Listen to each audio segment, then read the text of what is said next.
Well, We have a lot of people here, man. You hear all that? I want to You welcome. can mute that if you want.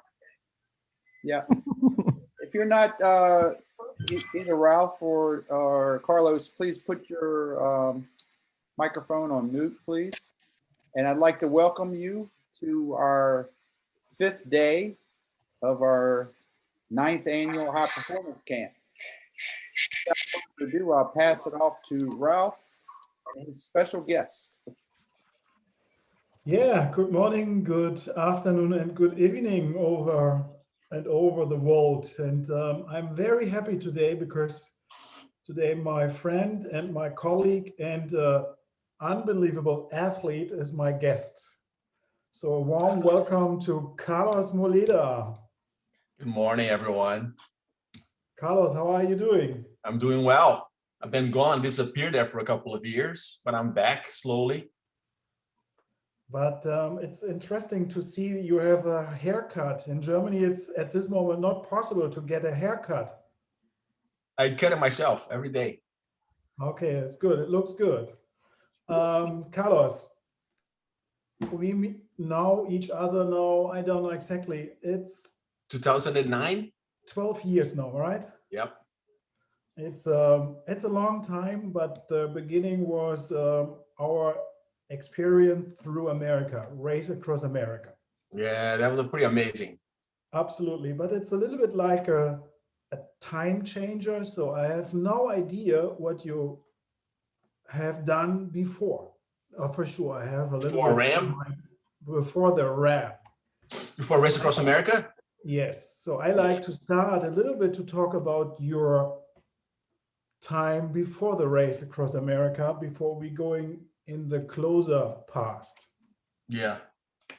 Carlos, is it right you're coming from Brazil? Yes, I was born in Brazil. Believe it or not, the first time I came to the US, I was 16 years old. I used to be a professional skateboarder. And I came to California for a world championship for skateboarding. Really? Yeah. And the I World Championships in skateboarding. skateboarding, yes. I used to be a professional skateboarder in Brazil.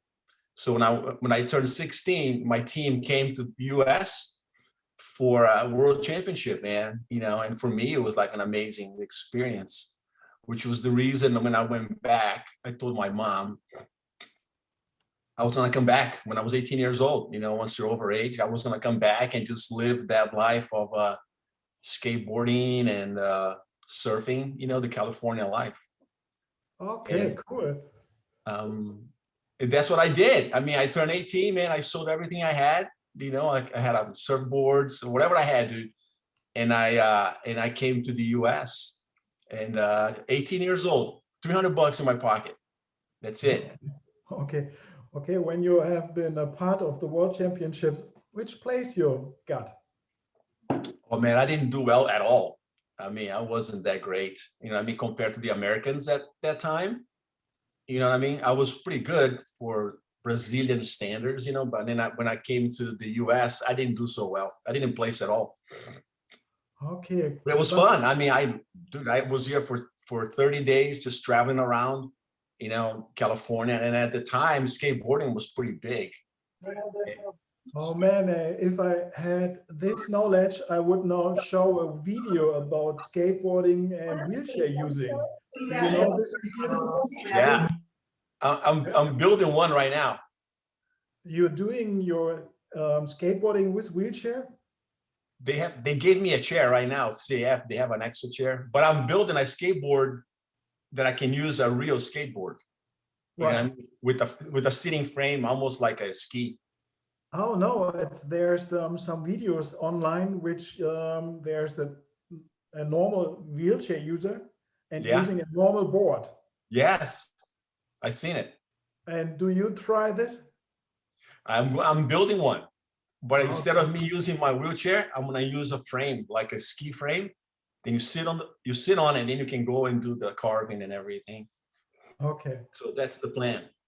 And where you lived in Brazil, from where you are? I mean, I used to live in São Paulo, Brazil. Okay. You know what I mean? pretty big town. I mean, I grew up, I mean, surfing and skateboarding. When I came here, that's what I wanted to do, you know, and it didn't work out, you know, because you have to pay bills, you have to survive and all that. So I had to go to work. And I was a working machine, man. You know what I Okay, mean? and when you came to the military, Yeah. 1986, I joined the Navy, you know what I mean? Because I wanted to become a diver, a deep sea diver. yeah, And then I learned about the SEALs when I was going through boot camp. And that was thing that sparked, you know, the fire on me, man. I wanted to do that so bad. The only problem was that I didn't know how to swim. So I went, you know, when they asked for volunteers, I said, yeah, I'll go. I mean, definitely want to do that. So I went to the pool to do my test and I almost drowned. I couldn't swim. So the guy said, sorry, dude, you can't be a SEAL. You don't know how to swim. I said, wait, hold my beer. So I went and I learned how to swim in like 6 months. Then I took the test again. I passed it. And, but I went to the fleet. You know, first I had to go and do a cruise. I went to South America for 6 months. And while I was gone, you know, I was able to train, you know, get fit. And when my ship came back, I went to Buds, went to SEAL training. Right. As soon as the ship came in, I was gone the next day okay. to Coronado. And And that's where it okay. changed everything. And what happened then? And then it changed a lot, dude, because, you know, I went through a course, you know, Buds, that pretty much completely changed the person that I was, and just showed me how much more we can do, you know, as people. When you're placed in that position where you have to do something, you know what I mean? That's when you realize how strong you can be mentally, you know, physically. And those are the things that happened. I was going through Buds, you know, because I always felt very average, you know, very normal, nothing unusual. But then when I went through SEAL training, there's about 120 guys in my class, you know, 11 finished the course. It was very hard, but I didn't know, you know, I wasn't like, oh, I'm gonna fly through this. It just happened, you know, things happen. They do things to you and you just make it through it. You find out a lot about yourself. Can you explain one thing you special did there in this course, or what they did with you, that we have an idea? I mean, the hardest thing, the hardest thing that they do to you is play with your mind. You know what I mean? Physically, anyone can do this stuff in there that they ask you to do, you know, because as long as you're in good shape, you can run. But when they do things like, for example, they have this thing called drown proofing, you know, in the pool, where they tie your hands behind your back. You know what I mean? They tie your legs together, and then you have to jump in the water, and you have to do tasks in the water tied up. You know what I mean? You have to go swim from one corner of the pool to the next, come back. Then you have to dive down, all while tied up. You have to dive down to the deep end and pick up things with your mouth, you know, pick up a knife or a mask or something, and then come back up and show the guy. They do 3 things to you. They do that one, you know, with the tied up thing. They do this thing called pool comp, you know, competence underwater, where you have your whole diving gear and they come and they just, you know, they remove it, they tie knots in your hoses, and you can't just get out of the water. You know what I mean? You have procedures that you have to follow. It's just to see how competent, how confident you are. And all those things, you know, were happening with me, and it was just happening like it was normal. There was no challenge. Yeah, and at the end of 7 months, you know, everybody was gone, and there was only 11 guys finished in this course. You know, So and one of them. yes, you know what I mean. And then I checked in SEAL Team 4. Everybody, you know, only 4 guys from my whole class went to actual SEAL teams.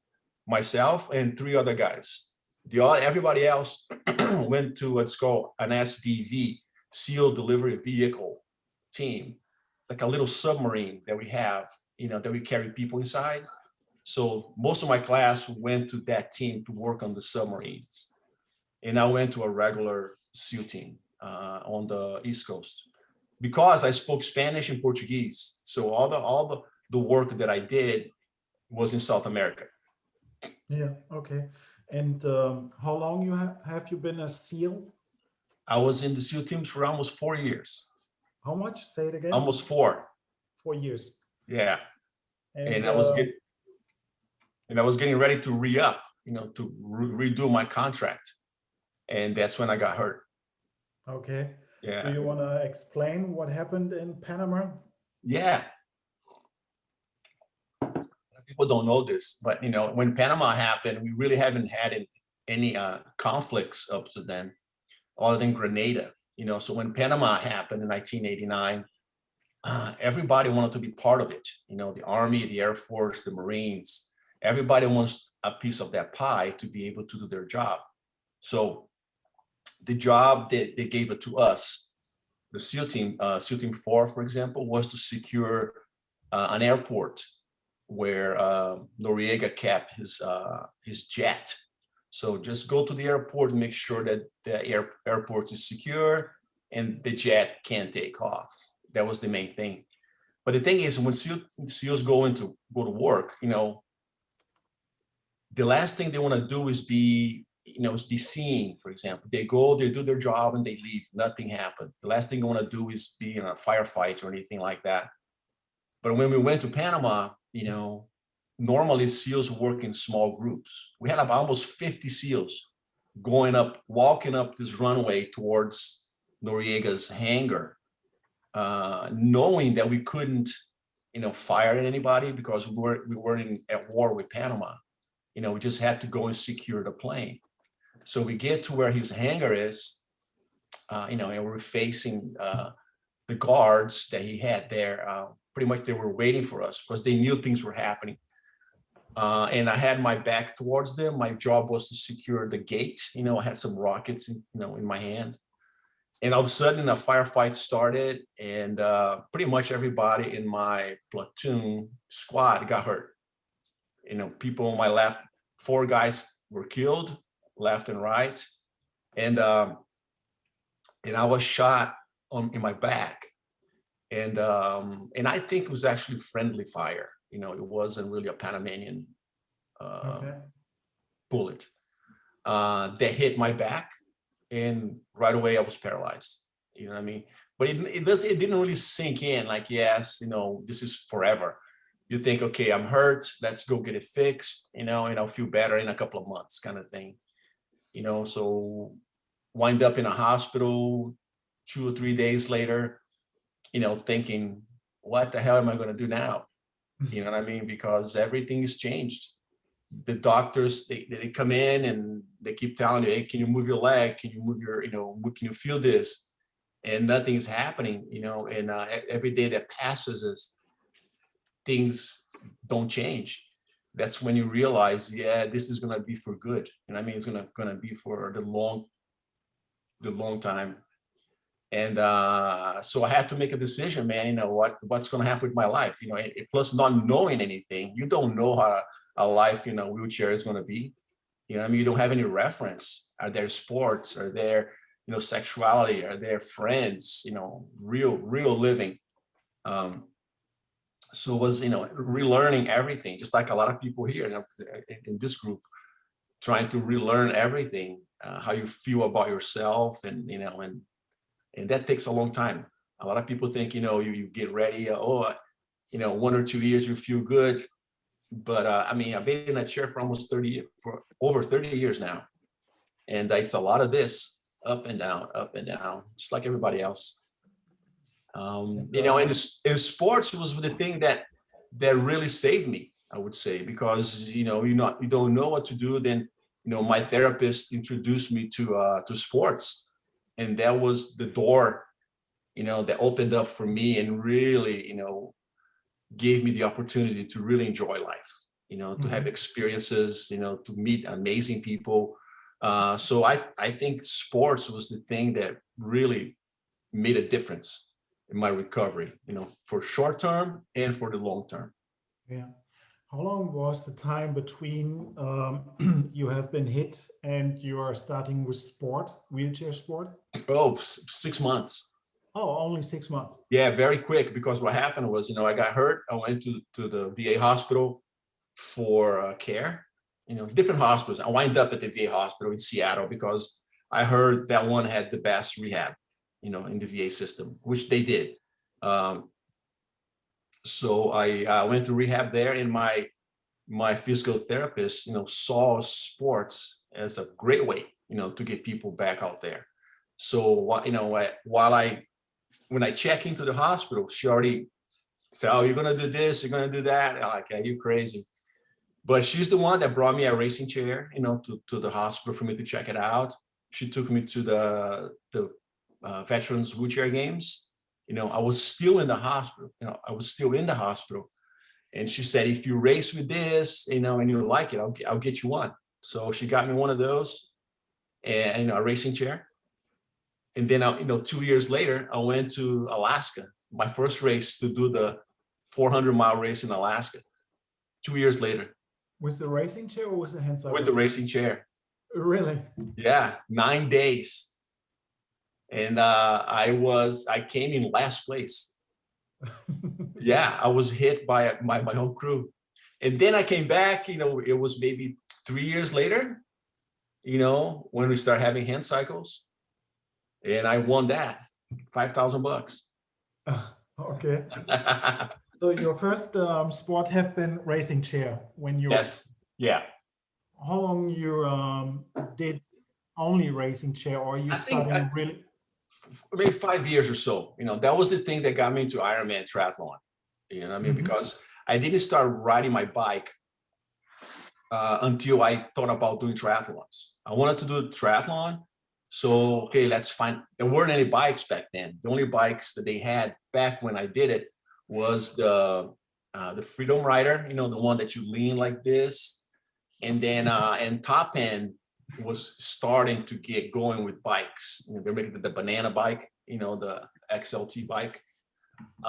So that eventually, that was the first bike that I used, was the XLT. Mhm. And, and I realized when I was training for triathlon, that I was pretty good on the bike. The bike was always my best. The racing chair was easy because I already knew how to do that, so that wasn't an issue. The only issue was the swimming. I had to kind of relearn how to swim and figure out how can I swim fast enough. That's when I came up with the little braces for the legs, which is now part of the rules. They can use that. And then once I figure out the swim, then I had to figure out the bike ride. Mhm. You know what I mean? And one thing I think that helped me on the long term with biking is that when I was doing my triathlon training on the bike, I did a lot of long and slow rides. You know what I mean? Because I was reading up with Mark Allen, professional triathlete, and he really believed on that when building a big aerobic system, by going slow and slow and slow. And so for 5 or 6 years, all my rides were long rides with low intensity. You know what I mean? It wasn't, I didn't use a power meter or anything like that, but there was always, on an easy pace. And I think that built, when I started doing hand cycling by itself, I had a really big base already, I think, and that helped me a lot. Cool. Give me a second, please, because I want to give the others short notice. You have still 10 minutes for the warm up. After the 30 minutes warm up, we will stop 10 minutes and you can prepare yourself for the 20 minutes time trial. So, so you have to go 10 minutes still and then 10 minutes for preparation. Who have the testing kit can take the blood samples and after 6-7 minutes of rest. And if someone have to go to toilet or something else or eat something a little bit, you can do it during the 10 minutes rest. And 20 to 7, we will start with the 20 minutes time trial. about the time trial, we have a little bit, not a problem, but it's only possible to get a 30 minutes time trial.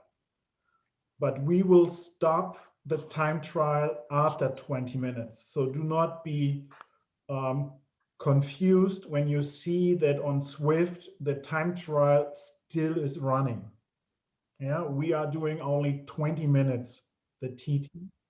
And after the 20 minutes TT, you are starting, if you have the Lactat Scout, taking the blood samples immediately. Okay, so here I'm back, Carlos. And when you did your first Ironman? 1998. Actually, 1997. That's when I wanted to do it first because no one had finished yet. So I went to the trials, which was in Florida, 1997. And the morning of the race, I had a kidney stone, so I couldn't race in 1997. And that's when the guy finished the first time, officially, the Ironman. Yeah. Okay, 1997.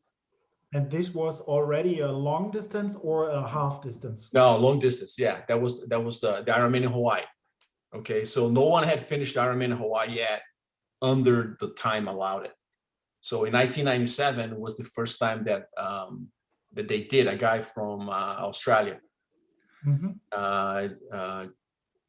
John McLean. And then in 1998, that's when I came. And I went over an hour faster than he did, the year before. That was 98. So between 98, 99, and 2000, myself and David Bailey, it's another racer. David Bailey was a world champion motocross racer, okay? And he had just got a big sponsorship from Honda. He was on his way up to be like, number one. And he broke his back, and so he wanted to do Ironman. And he already knew all the Ironman athletes. He was part of that group already. So in '98, when he went to Hawaii, and I did as well, everybody thought that he was going to win. He was the guy that's going to be there to win everything. And I won that year, and then I won the next year as well. And so it became like a battle between myself and David. They even did a special on TV. And then on the third year, he beat me on that race, which was perfect. I mean, because he really worked out. He won, fair and square, I would say. On the chair section, on the run section, I remember that he had a flat. We're coming into town, and he had a flat, and he was like, "Oh, there he goes again," So we decided to stay together until we got to the bike, until we got to the racing chair, the run, and then we go one-on-one over there. And I just didn't eat. I just kept pushing and pushing and pushing, and I bonked. By mile, 22, 23, and he passed me. He kept going. It was a good race. It was an amazing race. Yeah. And and then you got sometimes several, two or third, right? There have been the guy from Belgium, Mark Hermans, or the guy. Yes, Hermans. Yeah, in 2004 and 2005, Mark Hermans was there, and he was pretty good competitor. Man, he was a professional racer before. You know what I mean? So he was kind of like Zanardi. He got hurt and he went into sports right away. He had all these people supporting him. So he did triathlon for a couple of years until he won one of the years, and then he's done. Yeah. Have you heard anything from him? I talk to him once in a while. He opened like a training gym, like a triathlon training center, but just for able-bodied. Okay. You know what I mean? You met the first time Hannes Koppen as well, right? During the Ironman. What was that? And during the Ironman, you met Hannes Koppen the first time? Yes, yeah. But I never saw him in Hawaii. I met him through Patrick. And that's when we decided to do a race across America. It was supposed to be Vico, and it was supposed to be Hans, myself, Patrick, and Jason. Remember Jason? And then Jason couldn't do it, and then we got Vico. Yeah. Vico was brand new. I mean, he was starting, right? Yeah, he was already number 2 or 3 in Germany. Yeah. And he was very close to go to Beijing for the Paralympic Games 2008. And he didn't make it that year, did he? No, it was like a very difficult situation about classification. Mm-hmm. He didn't made it, and he was there as a training partner of Edward Malouf. I remember, yeah. And so both trained 6 weeks in I don't know where, but they trained, and then 2009, yes, we arrived in America. Yep. That was a good race. That was a good ride. Yes, we did race across America. Damn it. So, and then we met the first time. I want to give you a small story about our really first time. Uh-huh. I was never before alone in America. Never You. before. Yes, me. And I was flying to, I don't know, it could be in the middle of nowhere in America. I arrived and I have to change the plane and go to San Diego. Yeah. And when you are crossing the border, you have to give them this small paper where you have to write down the hotel and where you have to stay, which contact person and so. Uh-huh. And I have no idea, because I thought, no, we have no hotel. We will be 8 days around. So I have no clue which hotel we stay. I have no phone numbers, nothing. So I have to stay there 30 minutes before I can get into the country. Oh my God. And then I missed my connection. And so I have been 6 hours late. So we met each other the day after. I remember. Yeah. I wasn't there. So this was our start of connection. And how old? And I think Vico. How old was Vico? He was pretty young Right now or then there? then. It's 12 years, 30. Oh my God. Sorry to interrupt, but should we be cutting out the warm up right about now? Yes, 30 minutes done. So 10 minutes preparing for the time trial. So I see the medical stuff, Charlie. He's doing a really well job there with nice gloves. Yes, and then we did Race Across America. Do you have a short? Are you able to make a short 8-minute story about Race Across America? Yes. I mean, that was a pretty amazing trip. You know, it was like a long ass day. You know, it didn't feel like it ended. It's like a one long day to the end. You know, I recommend anyone to do that race. You know what I mean? As a team, because it's so much fun to be able to see the country. You know, you see so many awesome, beautiful places in the U.S. Low and slow. You know what I mean? And very stressful. I mean, it was a very stressful race. You learn a lot about, you know, about your team. You know, the team that you and about your own self, because you're going to be very tired, you know, by day number 5, 6, or 7. I mean, you're really, really tired, and you can never get a full recovery because you hardly sleep through the whole thing. You try to sleep, but it's impossible because you're so tired. So, you know, it's not as bad as Kilimanjaro, but it's pretty similar, you know, because you're always tired. Yeah. What was the highlight of the Race Across America? So the point where you remembering, so it's still in your mind and it's very close to your mind? Which is the highlight of the I think it's when we got to the end. I remember when we stopped at the gas station before. Yeah. Remember, we stopped at the gas station, and then we go and we finish the race. We do the little section. That was my favorite part, knowing that we finished. You know what I mean? That it's done. All we have to do now is cruise to the finish line.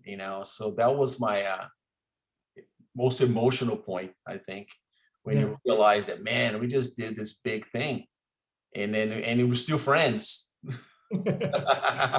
Some of them. Ups and downs, with ups and downs. Yes, but that's it.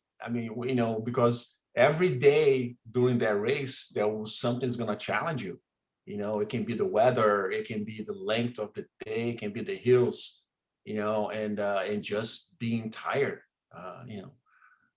I kind of have a tendency to kind of drift towards events like that, events that really challenge you physically and mentally, long ones. I did a race in Australia, the Crocodile Trophy, which was a mountain bike race. It was like like a ram, but it's on mountain bikes, and that was challenging. I almost die over there.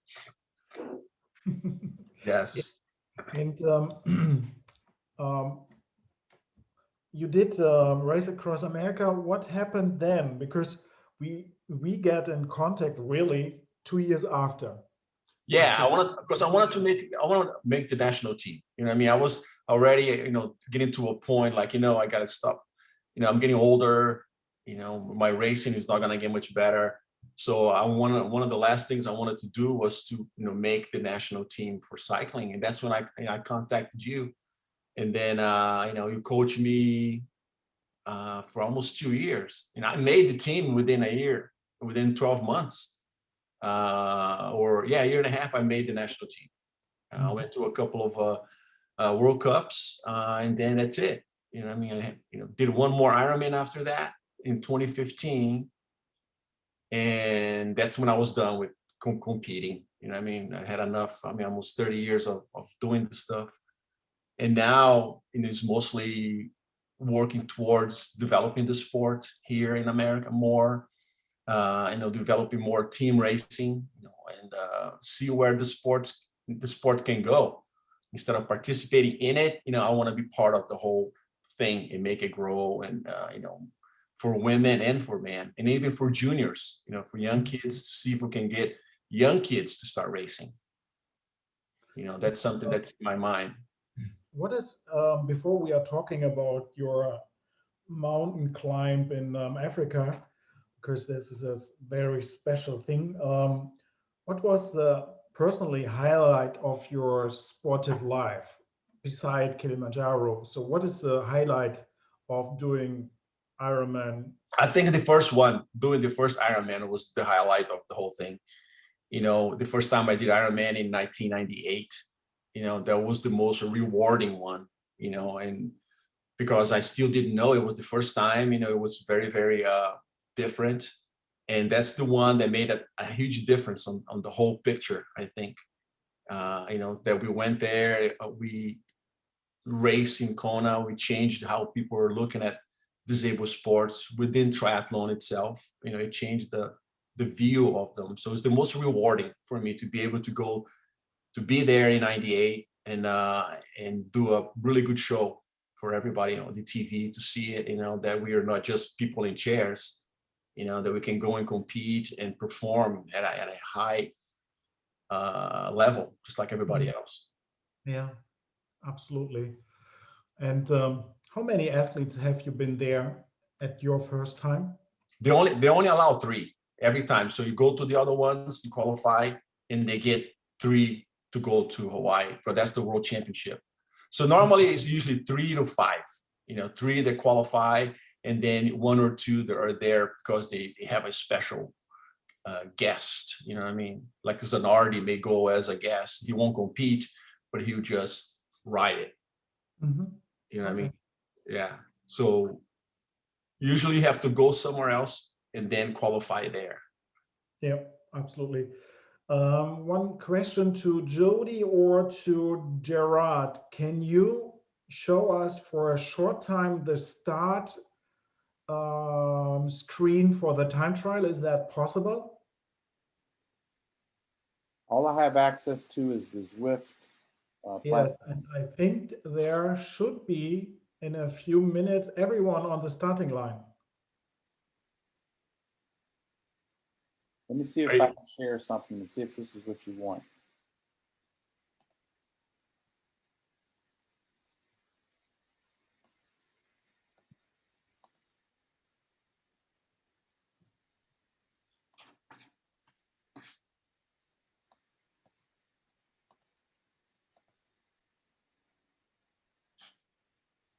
This is for the time trial. Yes, cool.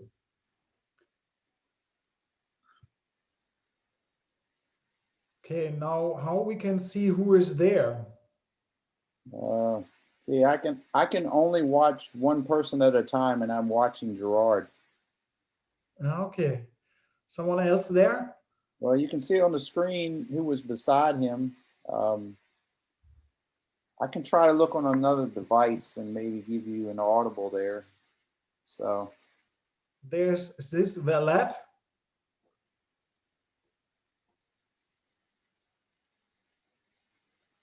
Okay, we see it's 1 minute and 5 seconds to go before the time trial will start. Is it 7 or 11 athletes right there? Or I Isn't can't that- honestly say from what my perspective. I've currently got 10 on the meetup. So I think Jody's only able to see 7. okay, okay. There are two numbers in the on the right side, 7 and 11. 11. Right. But mine shows 10. So that must mean 3 of the people are people that he is not friends with. Okay, I 8. have 8 now. Yeah. Cool. 20 seconds. Bam, bam, bam, bam. 14. 10. Make sure to accelerate after the turns. 5. Hey, 2, who's that? and go. Somebody took off early. Yeah, he was too early. So now we see there the list of some other athletes. And that's probably actually me that you see there not going anywhere. I think this is Carlos 2007, 2013, 12 in Italy. Yes, I'm waiting. I'm giving away some time. Okay, Cool. Thank you. well, no worries. Okay, we have 20 minutes now to wait for the others. Can we see them on the road or no? I think that I didn't do something Yeah. right. Like, You just have to click on the name on the right side, Jody. That's all. okay, choose well, I'll whoever try. you want. Let's see. I think they're gone. You know, for my. Come on, Jody. I'm trying. I'm Hurry trying. up. Hurry up. All right, there we go. There's Gerard. Let me get you back on. Hold on. Oh no, it's not good. Here, I have to. It's not good. It's not good. Because if it's put me in a point where if I go back to these Zoom session, it's going to drop this session. I know that. So let me Mhm. try to sign on. I don't know what to do here. Talk Gonna amongst yourselves. You're gonna break it. We Gonna will break see if you're changing the screen. And now the very exciting thing coming up, Carlos will give us some What? nice story about his climb. What? Kilimanjaro? Yes. It was pretty hard, but not as hard. It's not as hard as people think. You know, it's not that it's the altitude is what really gets you really sick, but it's not like a difficult climb, you know, if you have the right equipment, because you're gonna need help. You know, people may claim that they go up Kilimanjaro with no help or and whatnot. It's an impossibility. You know, we were there, we saw it. It's impossible for you to go by yourself. And there's a section on the last day when you summit that it's impossible for you to actually even crawl. Someone had to carry me, be able to get through that. But it's mostly, a long day because you have to go real slow, because you climb real slow so your body can get acclimated. And the goal for our expedition was to be able to do it in 7 days, because you go slow and you stop at a certain altitude, go a little bit more.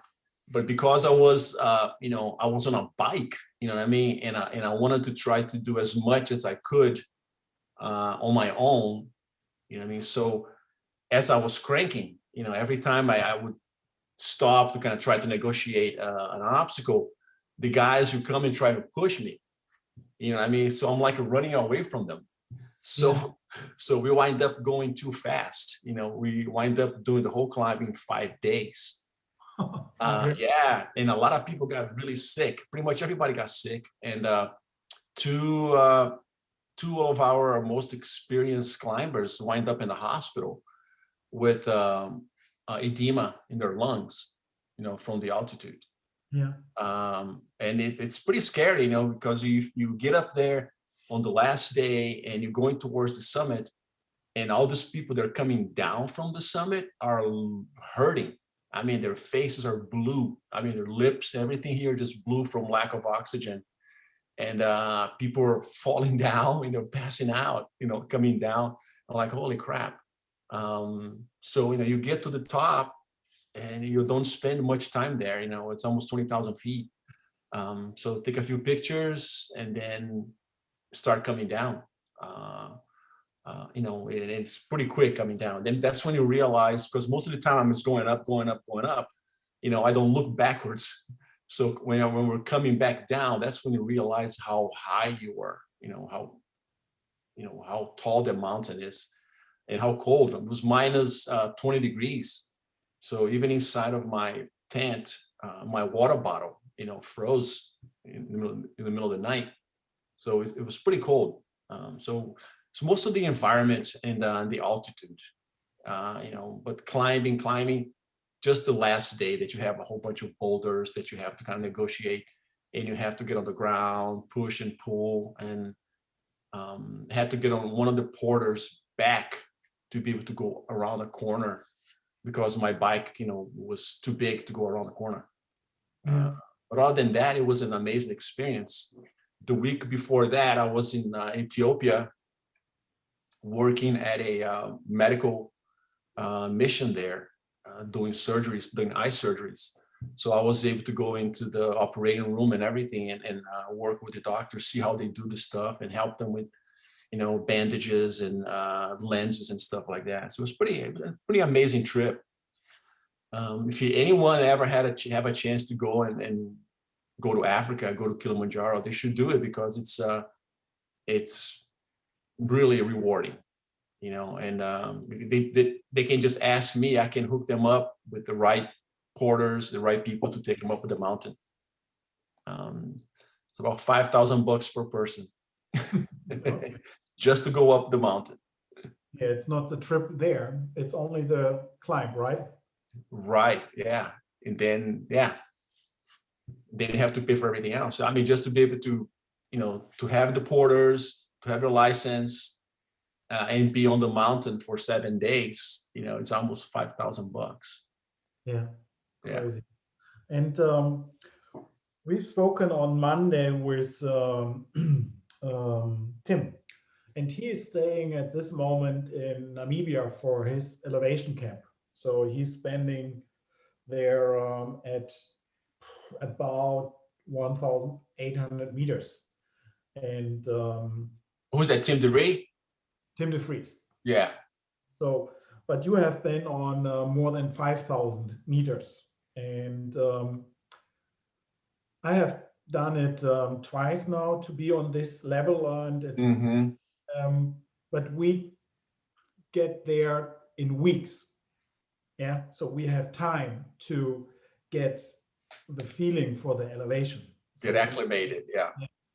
And can you explain the others, how do you feel when you're losing or when you are not getting enough of oxygen? Yes, I mean, the main thing is, your energy level drops a lot, takes more effort, for you to do less even, you know what I mean? That's one thing that you feel is that your body's not working properly. And every day we take, oxygen readings, to see how much oxygen we're actually absorbing. And some people get real low, down to 60s, and they have to go down the mountain, because they're not, plus we have to take some medicine to help you get rid of CO2, it helps you, with acclimation.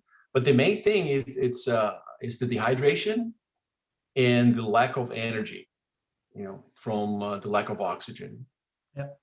And no matter how hard you try to go, your body just doesn't have it.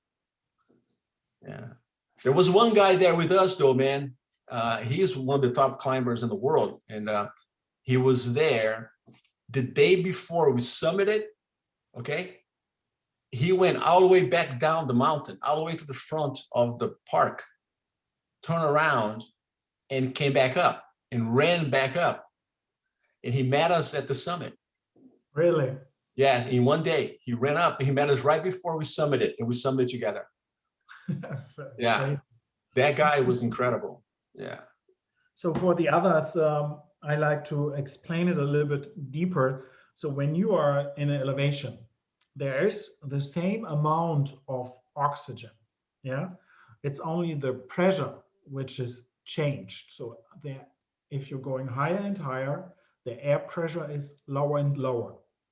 And this is the reason why the change within the lungs is not as good as on sea level. And then you are getting less and less oxygen into your body.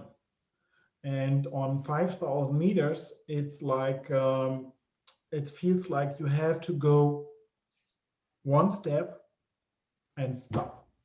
Yeah. And one step, and your heart rate is not as high, you're thinking. It's maybe 110, but it feels like 180. It's Headaches. headaches, and getting like everything it's moving. So it's to have this experience is very interesting. Yeah. And the point is, if you're staying in the elevation, you can't change it. The only thing which would help is going down again. So the feeling is still there. If you stop, if you go, if you sit down, it's always you feeling like it's not enough air. It's incredible. And to do this in a few days from sea level to 5,000 meters, it's very dangerous. Yeah. In 5 days, I mean, every single day you can tell your body is changing. You feel nauseated all the time, and in some sections you get up to the top, man, there's nothing there. It look like you're in Mars. There's no vegetation, nothing. It's but that's what gets people in that environment. It's just the altitude. Yeah. That's it. It's not like a difficult climb. It's not really that long. I think it's maybe 15 miles or something like that. But it's just going up, and you just don't have the energy. They have a thing called poly, like slow. So you walk real slow, and you don't realize, but you're going up and up and up. So it's I would like to do Everest base camp. Okay. The base camp for Everest. I think that's something that I'm going to do eventually. It's about 20,000 feet, a little bit over 20,000 feet. And what was your impression when you have been on the top? Mm-hmm. What was your impression? At the summit? Yes. It's amazing, because you get to the top, and you having the knowledge that only a few people, in a chair has been up there, but it takes a lot of work. It's really rewarding. I mean, I was like, man, I don't think I can do much more than this. It's an amazing experience to be up there, to be able to look down above the clouds and see how tall you are, how high you are. And And it took a whole bunch of people to get you there. You know what I mean? It's not just you, oh, I did this. No, it's a cooperation between, you know, your friends, you know, workers, people that their mission was to get you there, you know, and we worked together and we got it done right. You know? Yeah, absolutely. It's an incredible, that's the thing. I mean, one of the reasons that I wanted to do that climb is for us, you know, people with disabilities to get over the mentality that, you know, oh, I'm independent, I don't need help for anything. You know what I mean? I think we all need help to a certain point, and we should be able to count on people, you know, should be able to reach out for help, and you know, and have people there to support you. Yeah. You know, that was the reason to get over this, you know, this helper and helpee thing. You know, we all have to do everything, help and be helped. Yeah. And the guides and the porters, have they been able to speak in English, or how you communicate with them?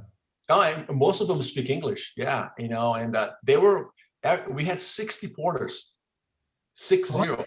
We had 60 porters. Wow. Yeah, to be able to, you know, because you have a whole camp. You know, it was about 12 people that were doing this thing, and it was a whole camp with dining room tents and everything. They come, they cook food every night. It was a pretty amazing experience. And when we went up to the summit, they asked for volunteers, you know, to, hey, who wants to go to help? Everybody wanted to go, you know, all the porters. So we took like 25 up to the summit, you know, to be able to carry, you know, bags and things like that. And, you know, we had my bike, we had ropes attached to it, you know, people just pushing and pulling, almost cranking. Otherwise, you can't make it. There's no way you can make up all the way up to Uhuru, you know, point by yourself. Yeah. Crazy. And And, is this something you would say is one of my highlights or yours of your life? yes, oh, yeah, I mean, for sure. You know, I don't think it's the last one. I think there's more to come. But you know, so far, you know, being able to do that is probably one of the best things I ever done in my life. Yeah. Yeah. It's incredible. If I'm so 5 minutes to go for everyone. That looks good. Yeah, and Jackie's holding on. 5 to go. Is already 30 minutes already? No, they have only go to 20 minutes. Oh, okay. And if I'm looking to Jackie. your time, yeah, you are now mid-50s. I'm 58. Oh no, come on, Late you 50s. are 48. Look like 48. I feel like I'm 38. Okay, that's good. And if I'm looking back to your life, what you have done, I'm thinking, have you two lives at the same time? Because it's so much things. A lot of stuff. Yeah. Yeah. I mean, Ralph, we're given a certain amount of time. We're born, we die. In between, man, you know what I mean? We gotta do it. We gotta live everything, because you can't go back. You know what I mean? One day you're gonna find yourself like getting ready to turn that light off for good. You want to be able to look back and say, yeah, I'm good with that. You know what I mean? Is this a point which is your motor, that you like to see back and see what you have done the last 50 years?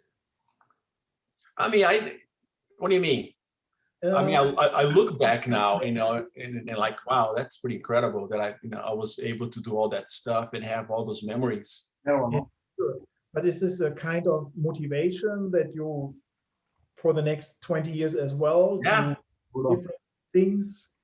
Yes, because, you know, we have, especially now, you know, I'm 58, you know, getting older. So the time is very limited, you know, so I want to make sure to live as much as I can.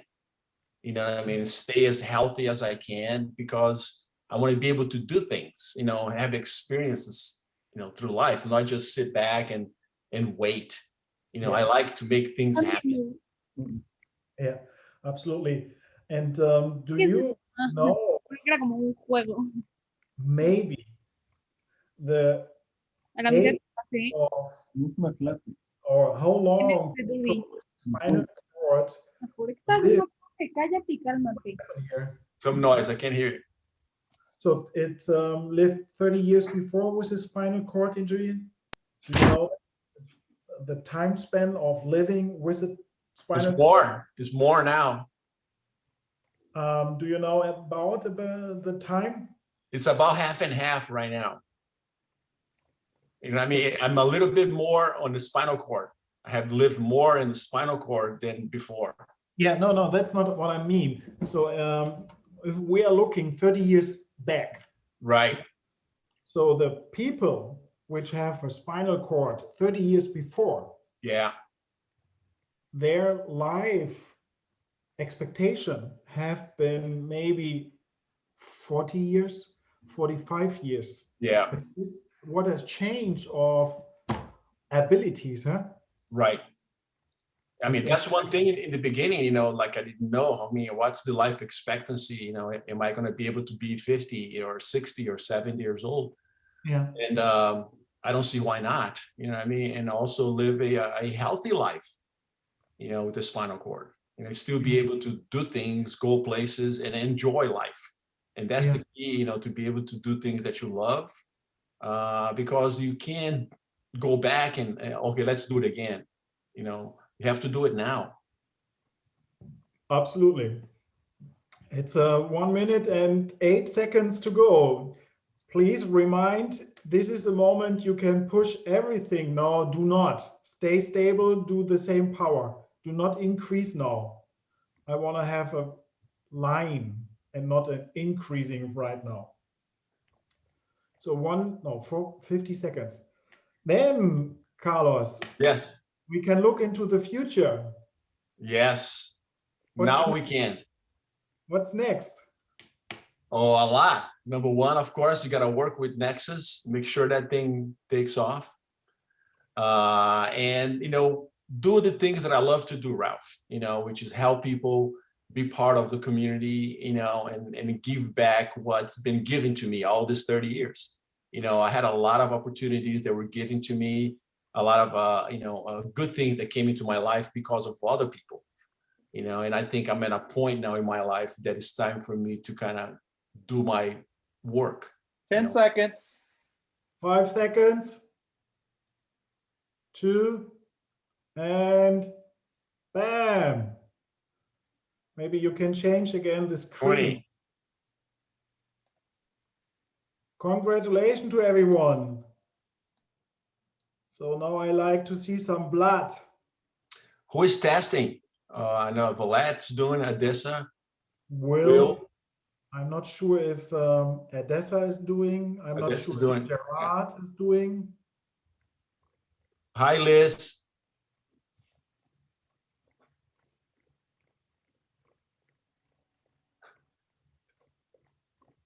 Give me the sugar. You need some sugar. Give me anything. Oh man, sweat fest.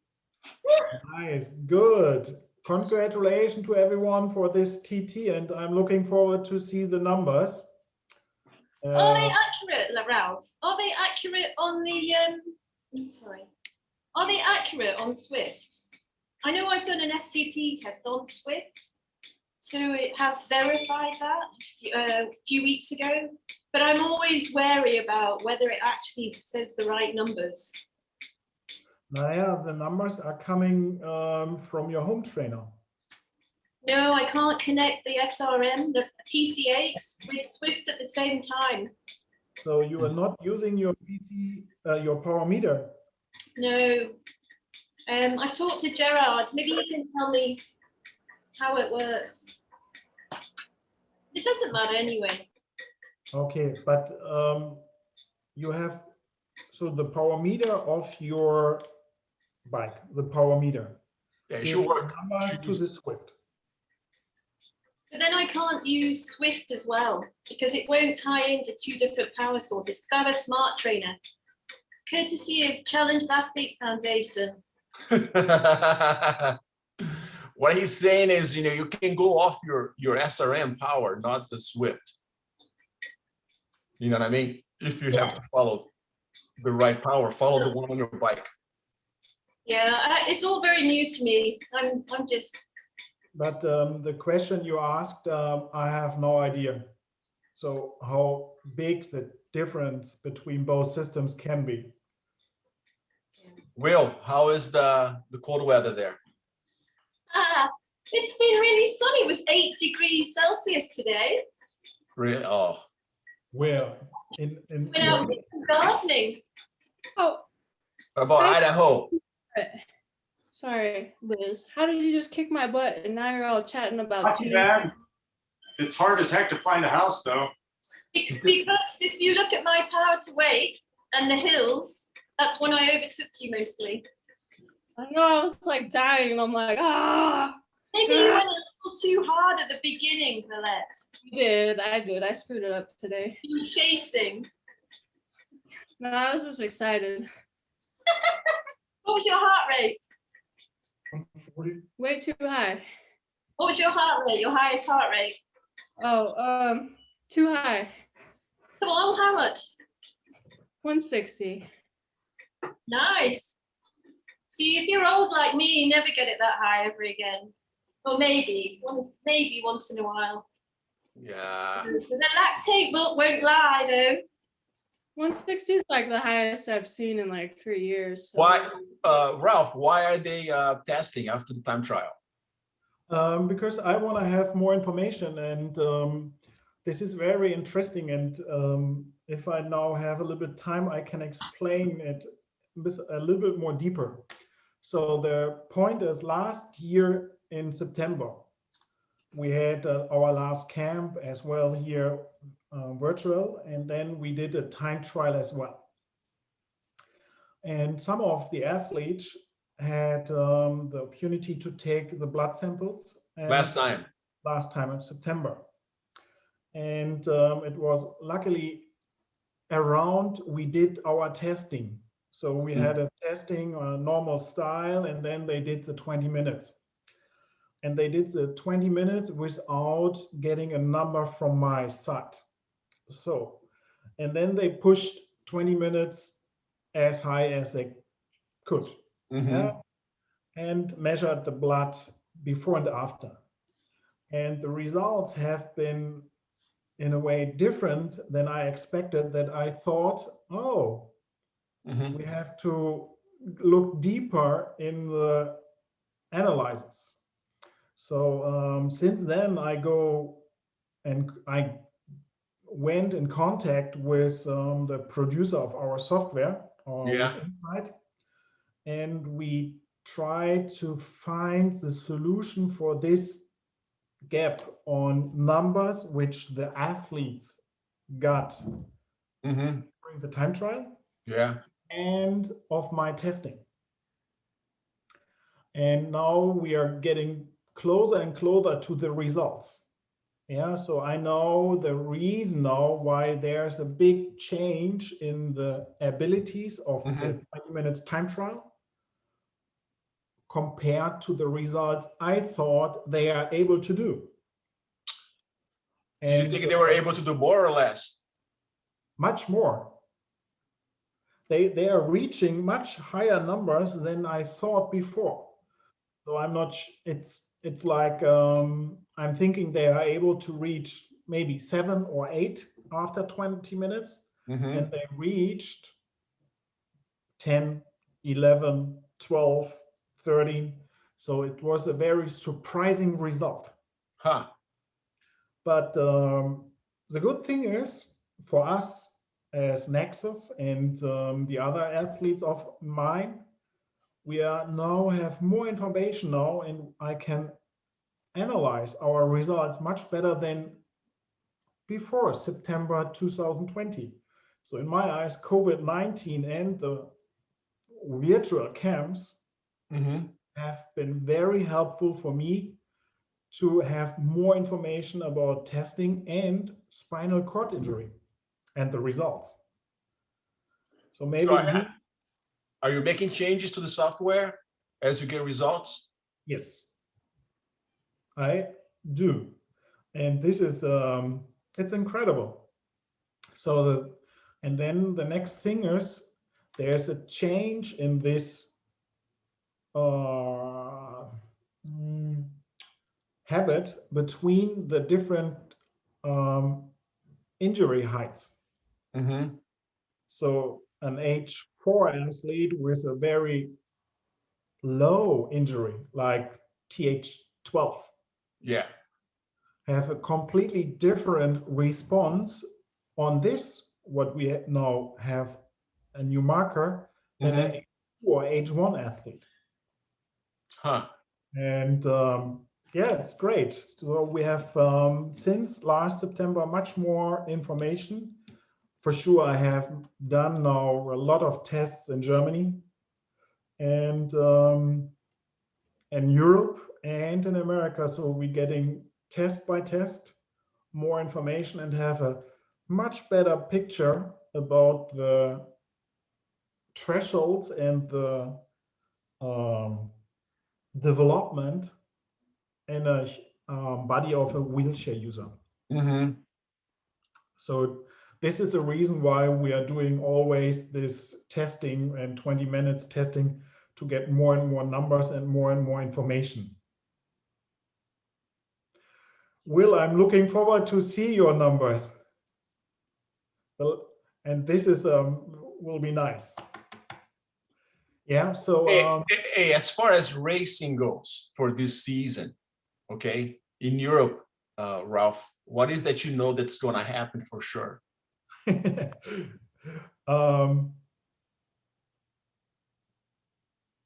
What are the World Cups? The one in Belgium, is that going to happen? No.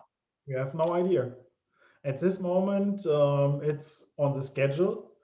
At this moment, the C1 race in Italy in beginning April is still in the calendar. The C1 race at the end of April in Italy is still in the calendar. The long distance race in Belgium is still on the calendar, and the both World Cups are at this moment no race is cancelled. No race are canceled. No, at this moment we have no information which will run or which will be cancelled. Is Huntsville, Alabama happening, Will, for sure?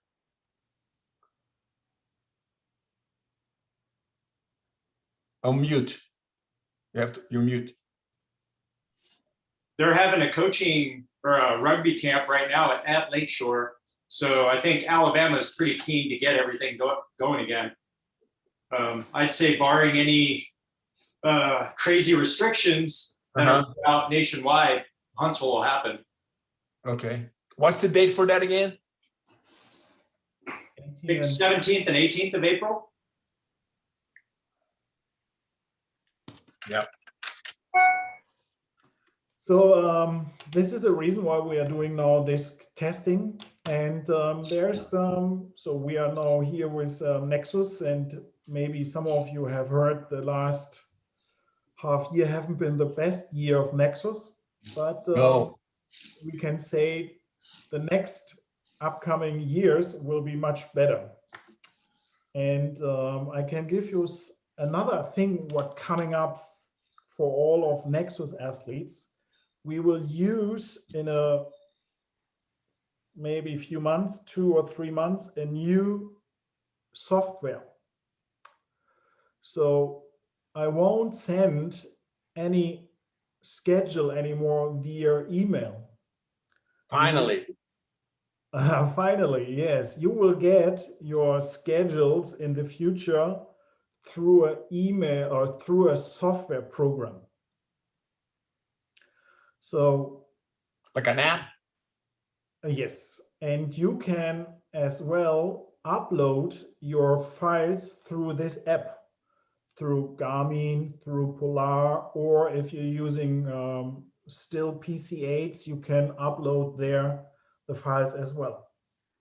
So we will much more working then with this software. Yeah, we have there everything inside, and you can write there when you are able to train, when you are not able to train, where your upcoming racings are, and I can see it on my computer at any time. So we will start in a few months with, what should I say, coaching 4.0. 4.0. So it's like a cyborg will.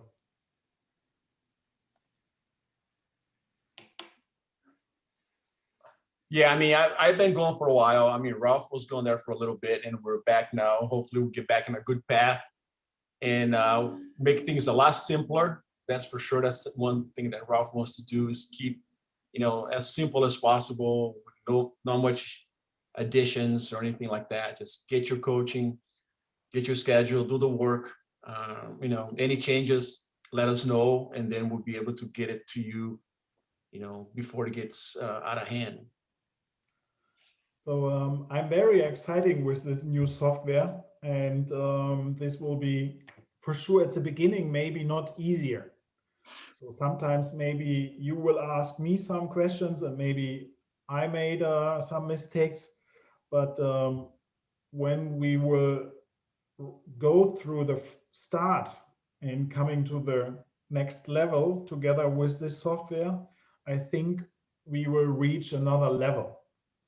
So there's as well a tool which called monitoring. So we can compare your training results with my idea of training. So if you're doing stick to the schedule or if you're doing your own numbers. So this is one, for example, tool of this software as well. So there are coming a lot of things up, and you will get a link in a few weeks, and you have to sign up, and then we will communicate through this software. That will be cool. Jody is there. Mr. COVID. Yeah. I got my injection the other day, Yeah. or vaccine. I got one too. I got my booster on the 18th. No pain, nothing. Shoot. It put me down for 36 hours. Really? Yeah. So far, I've been lucky, dude. So cool. Normally, and this is for sure at this time as well, the athletes have the time to ask our guest. So now it looks like everyone have a good breeze again and can ask Carlos any question. How do I stay so good looking all these years? Yes, please let it know, because I try it and it's difficult. A lot of maintenance, man. Commitment.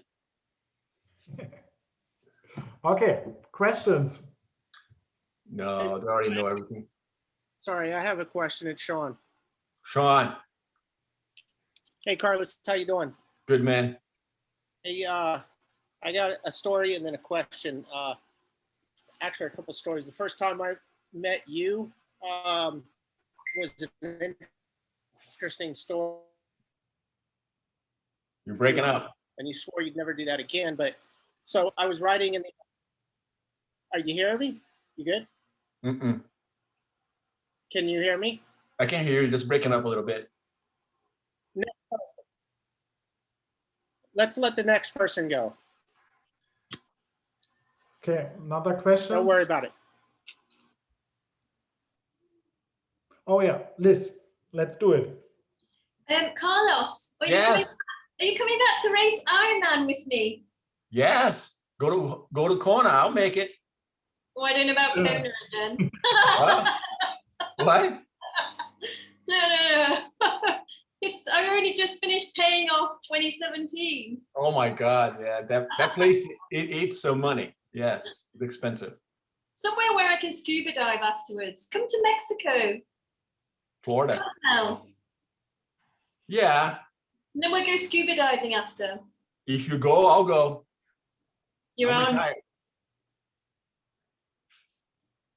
Okay. Another points, questions. No. Hey, can you guys hear me a little better now? Yeah. What's going on? Can you hear me? Yeah. All right. So I was going to say that the first time that I saw you race was in Pittsburgh, and you got a flat tire that day, and we were halfway through the race, and you come flying past me. I was very new at racing, and my first thought was, "Oh crap! This is a 2-lap race. What the hell is going on?" So I was destroyed. I thought maybe it was a 52.4-mile race, and we had 2 laps or something. So I was devastated that day until I found out. And you won that race, as a matter of fact. Yeah, it was crazy. But, I think that the most nervous I've ever seen you was actually in front of a camera a couple months ago. Never seen you nervous before, but put a camera in front of you and things just go to shit. I wasn't supposed to be there.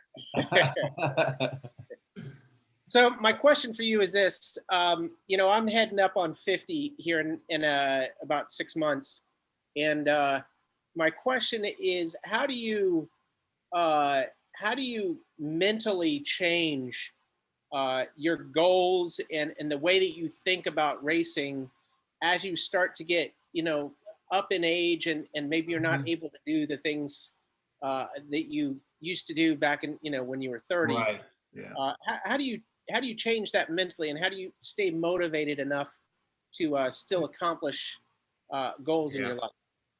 I mean, it's about, it comes to a point, I think it's about personal satisfaction, you know, how much, you know, you're enjoying what you're doing, you know, because from now on, I mean, you know that your fitness is going to start lacking and you're going to get older. We're all getting older, you know, we're more aware of our mortality. You get into the 50s, you start thinking, okay, now the time is ticking. It's pretty normal. All the guys around my age, you know, anyone turning 50s or so, they start thinking about that, you know, because your rewards are going to be different. You know, before you wanted the challenge, you wanted to, you know, to make your mark, I would say.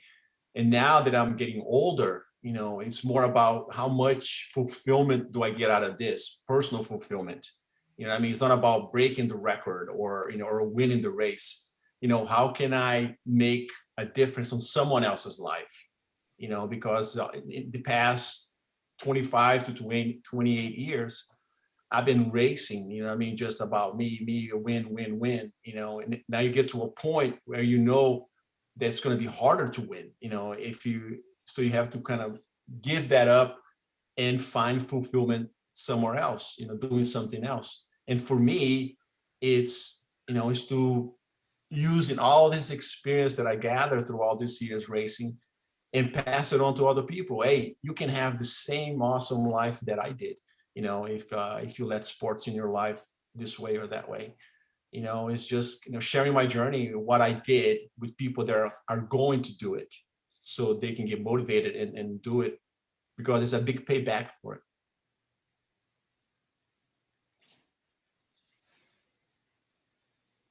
Yeah, never gets any easier.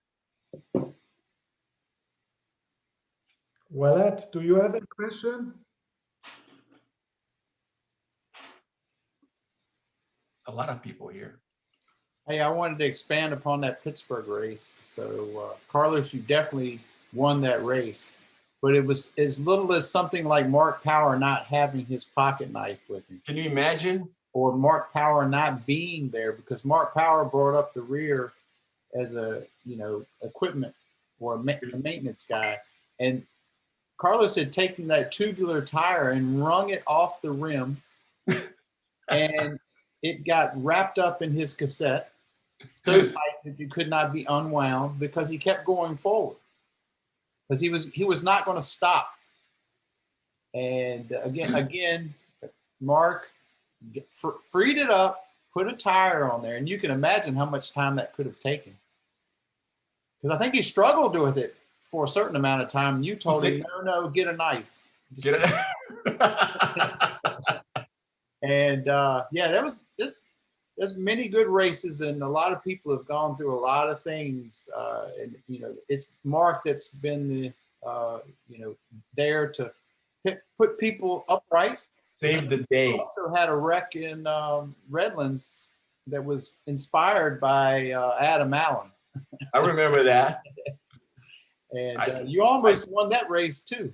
I T-boned him. you know, once again, it's Mark uprighting people and making sure their gears are working right and all that kind of stuff. So, I mean, dude, we've been doing this for how long, Jody? 9 years oh, now? it's been 11 years. 11. Remember when we started?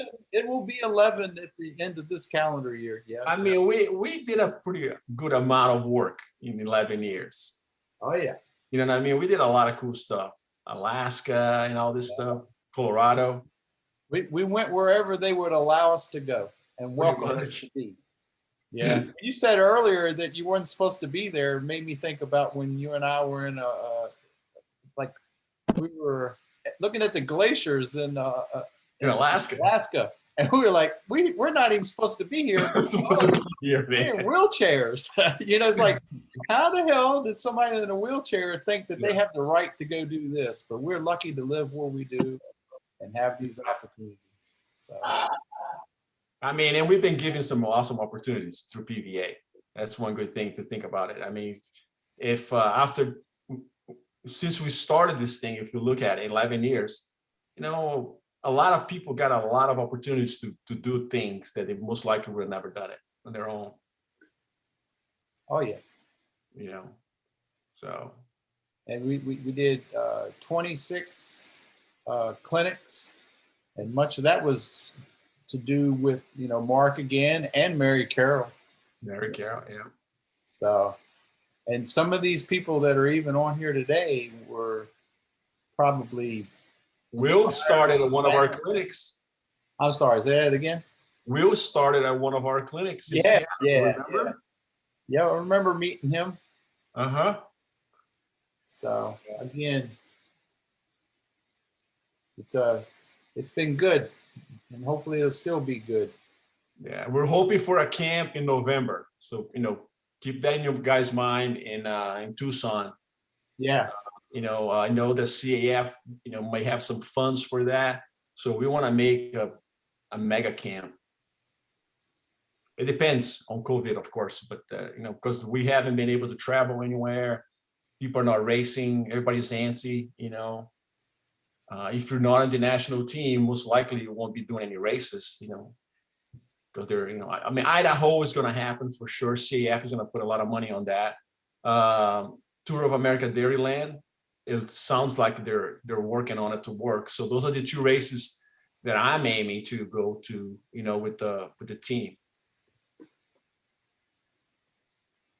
And Ralph, I need to, if you're there, I need to know for an overseas race, you know, an international race after, you know, July, August, you know, so the whole team can go there to Europe.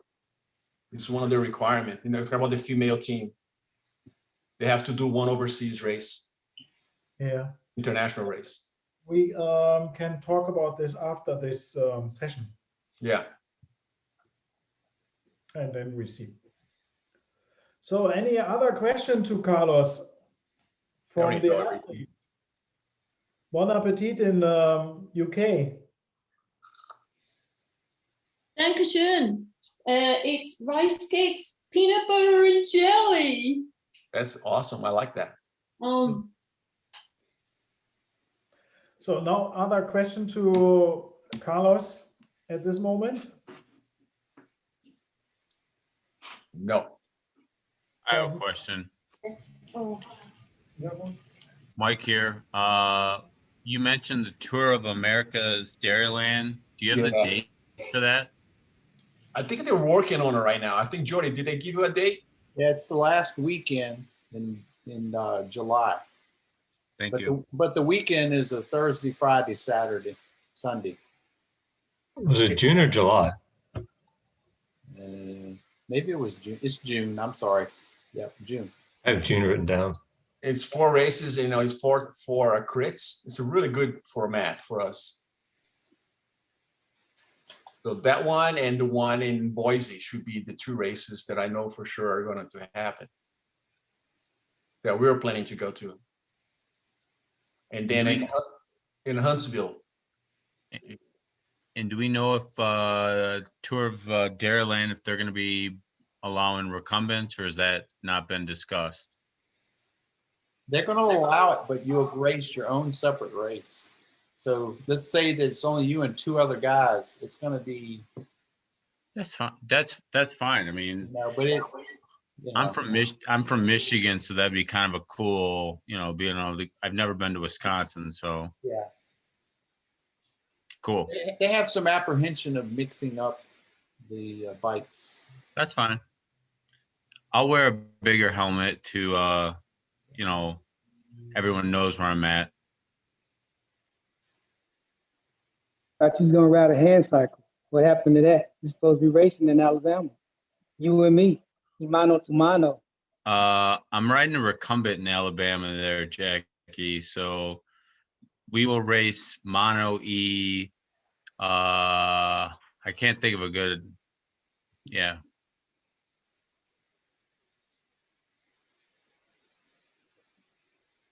I have a question. We're at the 90-minute mark, and I Go want ahead, to thank Willett. Carlos for coming out. Thank you. Wait. Willett. Please ask Willett.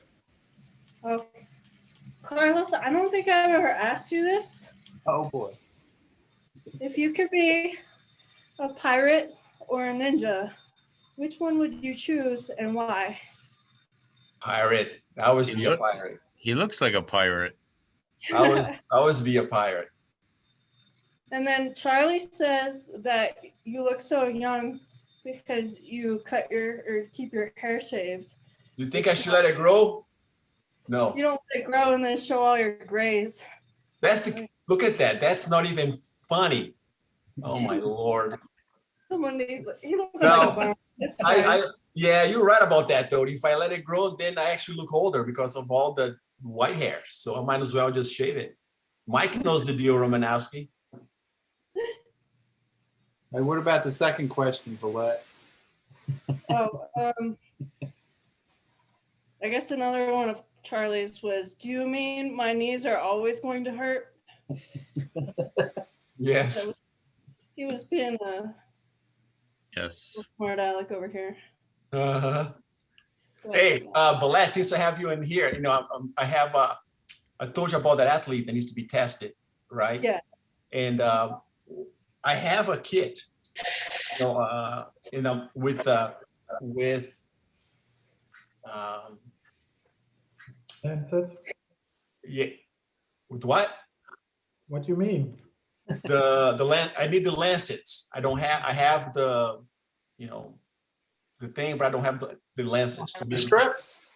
Not the strips. I have strips. So you need lancets. Lancets, We yeah. have lancets. We have a lot of lancets. Okay. What I'm gonna do is I'm gonna send him this, and then maybe you guys can help him with the testing. Maybe Charlie can do the test for him. Yeah. You know what I mean? He's in Colorado Springs. Okay. Okay, so I'll let you know. Cool. Sounds good. And yeah, I'll talk to Ralph after. Yeah. So if there's no questions anymore, I asked for sure, like the others, our guest for 60 to 90 minutes, and now we are exactly at the 90 minutes limit. So if someone like to say anything to Carlos, now you have the. Don't say it. But I would say, Carlos, it was a very good session. It was a very interesting time, and the 90 minutes went away. So Went thank fast. you for your time, for your answers, and stay healthy, and we stay in touch and talk to you in a few seconds. Thank you very much, everyone. Thanks for doing the job. Thanks for supporting PVA, and keep doing it, man. Thanks, Carlos. Good to see you, man. Yeah. Hey, Carlos. Good to see you, Carlos. What was that? Good to see you. Thank you, Yes. Carlos. Thank you, guys. Yes. See you in 2021. Yes. I'll get back on my. November. And we'll see you tomorrow at the session as well. Yes, I'll be here tomorrow. All right. Hey, Who's Carlos, cycling? are you in Phoenix right now? No, is Carlos cycling with us tomorrow? I don't know if he's going to cycle, but he's going to be on. I'll be on. How long is the riding tomorrow? 1 hour? No, it's only 45 minutes for Carlos. Oh, 30 minutes for me. Getting older. Oh yeah. He's not much older than me, Ralph. But I don't see you riding. You're always asking questions on eating. I'm the oldest one. 2 years. 2? 2. You look so young. You look very young though.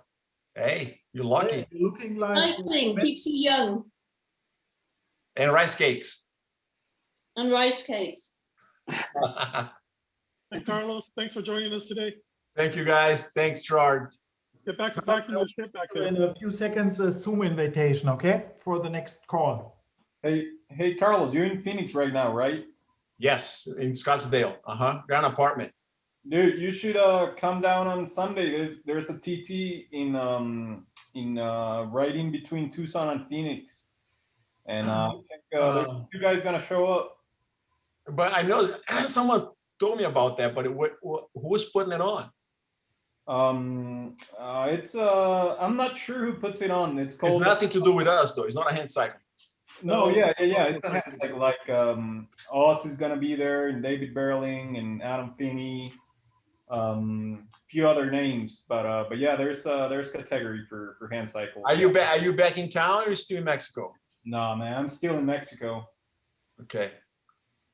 Let me know when you guys are back when you guys are riding. When you're back, then I'll go to Tucson to ride with you guys once in a while. All right, man, sounds good. Hey, Ricky, I sent you a package, but to Gerard. Oh, nice. Okay, yeah. Then when I come back, I'll just pick it up from him. Yeah. But thanks, Jody. Cool. All right.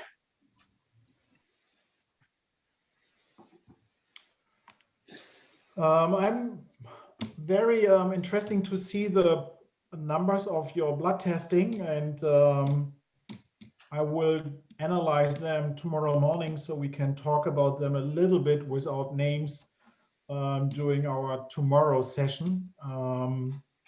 During our tomorrow session, we have another easy ride, and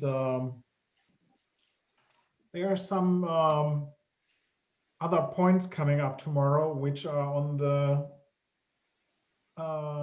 agenda. I think maybe Jody will give some more information about that, or you can be in the dark and you will have a surprise tomorrow. I'll go ahead and elaborate. So Rachel Manning is the spokesperson and co-founder of Bike Law, and she's committed to coming on tomorrow for about 30 minutes to give us a little more education about our rights. Maybe it wouldn't necessarily be the rights in the state to which you cycle, but it would be, germane to at least what is going on in other states. And also, hopefully, she may be able to elaborate on David McGrin's legislation that was trying to go through in Florida.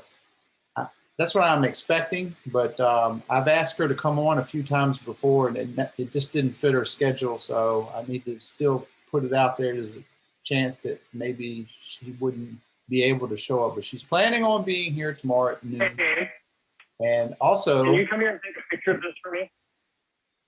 Also, we're going to have one of our annual ceremonies tomorrow near the end of the session.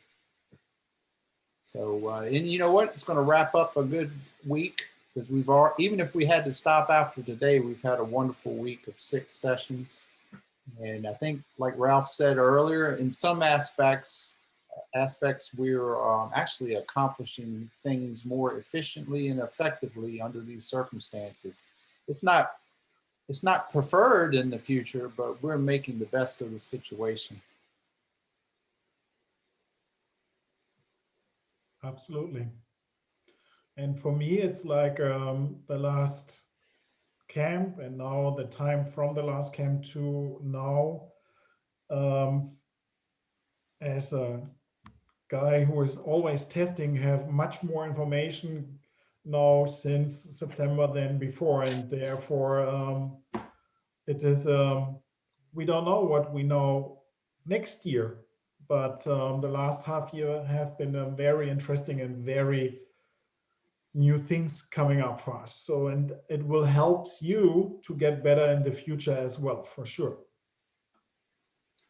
And we are going to have every intention of pulling off the camp in Brooksville in February of next year. So, say it again, please. I said we have every intention of pulling off the camp in Brooksville next year. It's really weird. Outside in Germany, so here in Hanover, we have now a very big snowstorm coming up. And this is every year when I'm going to Florida, we have here the snow. But now I have to deal with that. I'm not allowed to go to Florida. What is That's right. But didn't Sean say that one day it was like Wednesday was a high of 44? So I mean that would be better, but still.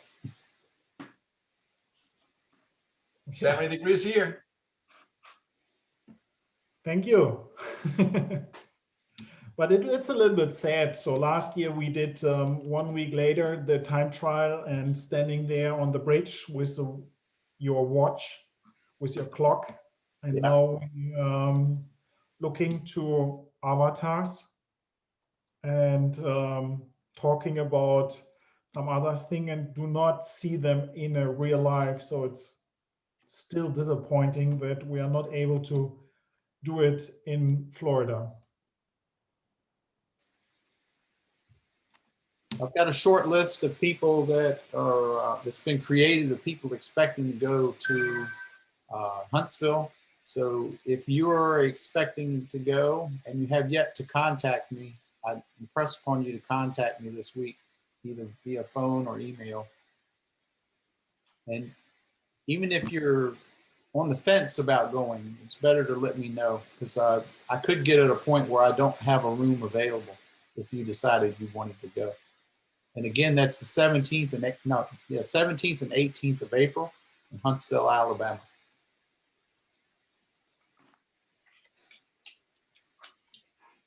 Cool. Any other questions or something like this? Nope. I have a question. Do we know how everyone did on the TT that we just did? Huh?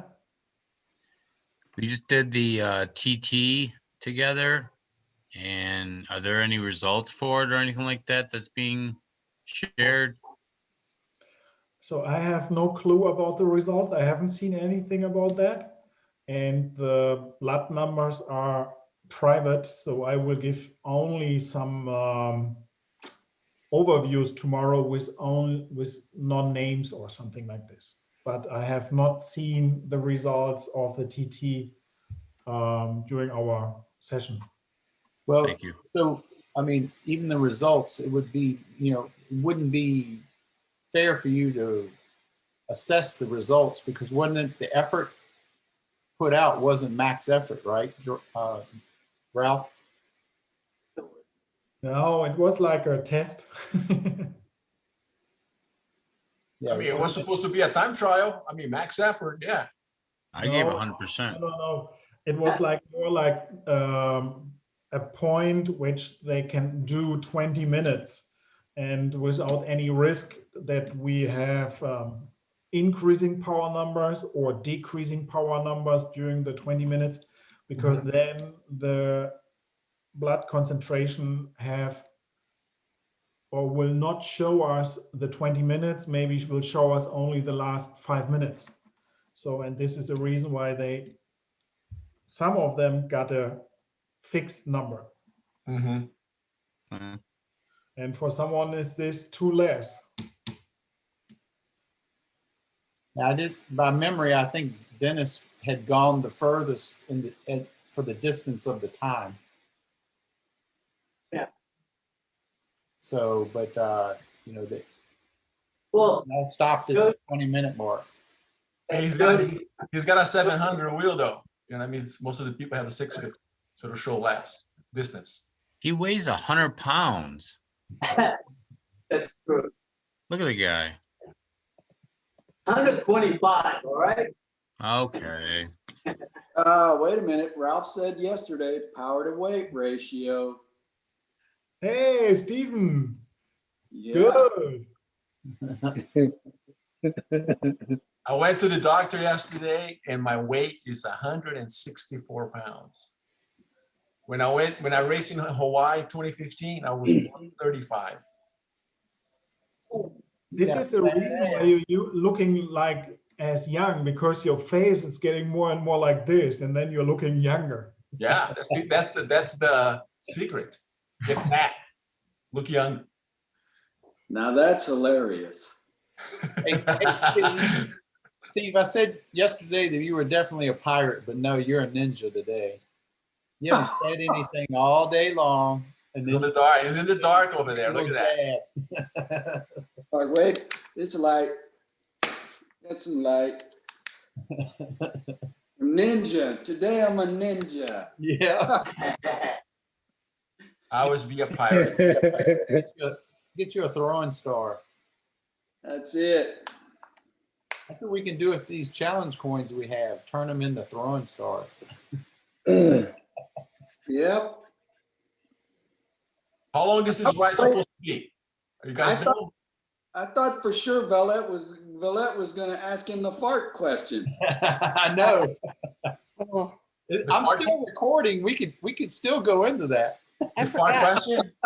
Okay, no, that's a really good one because I've heard some stories, Carlos. Did I fart? Did I fart? What is your most embarrassing fart? And the story. Dude, I mean, I got so many. Will is the one that knows the real one. Remember that, Will? National championship. Oh my God. I have a lot of those, man. My body does not like me sometimes. And it's usually before races. I had Will as my maid one day, passing me clean up napkins. Give me another one. Give me another one. Hey, hardcore. I'm sure Will didn't want to remember that.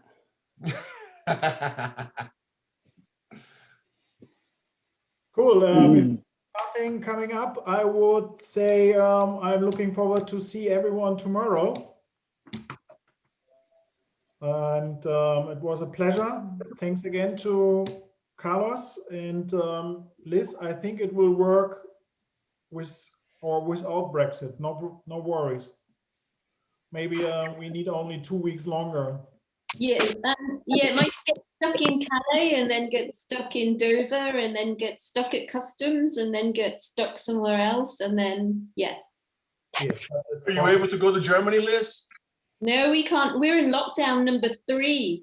We're not allowed to travel. We're not allowed out of our houses unless we have to go to the shops for food, or if you can't work from home, you're not allowed to travel out of your area. You can't fly out country. No, verboten, nothing. Can't do anything. It's because of the new strand of virus? Yes, but we had a very short 1 month lockdown number 2 in November, which didn't really work. The numbers were still high. And then at Christmas, we were allowed 1 day, Christmas Day, where you could mix with 3 households. And unfortunately, people took liberties, I'm sure, and that spread. I think the Kent variation was, the other variation was around, and it's very transmissible. So, yeah, but we have got more than 10 million of our elderly and vulnerable people vaccinated now with 1 shot. They're doing over 50s. Yeah. So I'm quite pleased. So because I'm not at the bottom, because I'm over 55, so 56. So I'm in the next cohort. So unless I get hooked up to the underlying health condition with a spinal cord injury, but most GPs don't really understand the whole after effects of a spinal cord injury, unfortunately. I'm not sure what we're going to do after we vaccinate the entire population once. They're talking about April, maybe we'll come out of lockdown. maybe May. Yeah. Oh yeah, it's pretty serious. We have 110,000 people who have died. Wow. We are on a par just about with the United States. I know your Per figures sound, capita, yeah. yeah, horrendous, but with population wise, it is horrendous. It's not gonna change anytime soon, right? That's what I'm saying, you know, this traveling and this racist stuff. I don't know. But now talking about the government's talking about vaccine travel documents. Yeah. So we might be able to go to Europe with, say, places like Greece, which is popular with UK people, if you have a vaccination certificate. Record, yeah. Yeah, if you have it. So we don't know. We'll That's see. why, British soccer clubs are not allowed to come to Europe. So we have a very big championship in Europe, all over the countries, and Liverpool is one of the famous clubs in Europe, and they are not allowed to come from UK to Germany. So they canceled the game and they are looking for another place because Germany closed the border to UK. Did Germany close the border to all the countries or just? No, it's only the UK, Brazil, and South Africa because of the new variation. Yeah. But we, Carlos, we stupidly shot ourselves in the foot by carrying on with Brexit. We left the EU on the 31st of December last year in the middle of a pandemic. So don't get me started on that. Now you can't go back. I've tried for my Polish passport, and it's still, we're not sure because my granddad became a teacher, and apparently that because he worked for the state, you can't then it rescinds his citizenship for Poland. So I'm gutted I can't be European anymore.